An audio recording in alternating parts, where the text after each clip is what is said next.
Let's look at how we can find the inverse matrix of a linear transformation.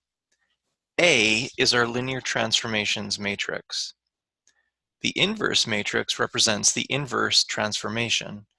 If we compose the transformation with its inverse, in either order, we'll get the identity matrix, which is to say that applying the transformation followed by its inverse, or the other way around, will give us back the same vector. To start, consider that any elementary row operation that's involved in putting a matrix in reduced row echelon form is equivalent to a linear transformation B that's applied to each of the columns of our matrix A. Applying the linear transformation B to each column of A is equivalent to multiplying the matrix A with matrix B. And so any elementary row operation can be performed on matrix A by multiplying it by some other matrix B.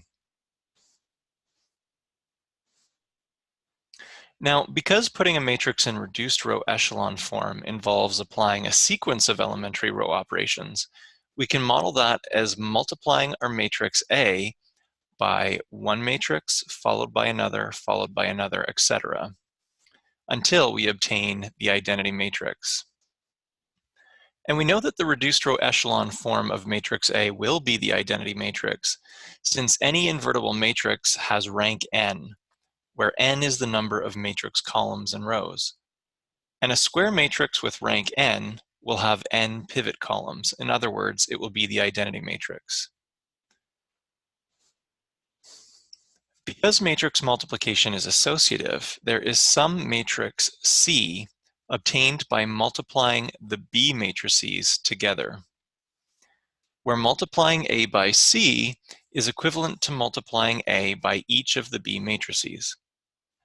But if multiplying A by C gives the identity matrix, then C is actually the inverse matrix. In review, one way to find the inverse matrix would be to determine the sequence of elementary row operations required to put A into reduced row echelon form, and then multiply the sequence of matrices equivalent to those elementary row operations. There's a faster way, though. Consider that multiplying the inverse matrix by the identity matrix gives the inverse matrix. And because the inverse matrix can be found by multiplying the B matrices together, we can find the inverse matrix by multiplying the identity matrix by each of the B matrices, or equivalently, by performing our sequence of elementary row operations on the identity matrix.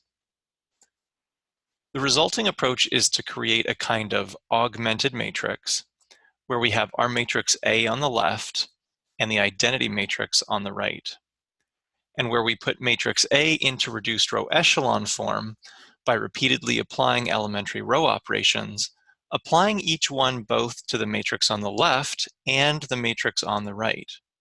Once complete, the matrix on the right will be the inverse matrix.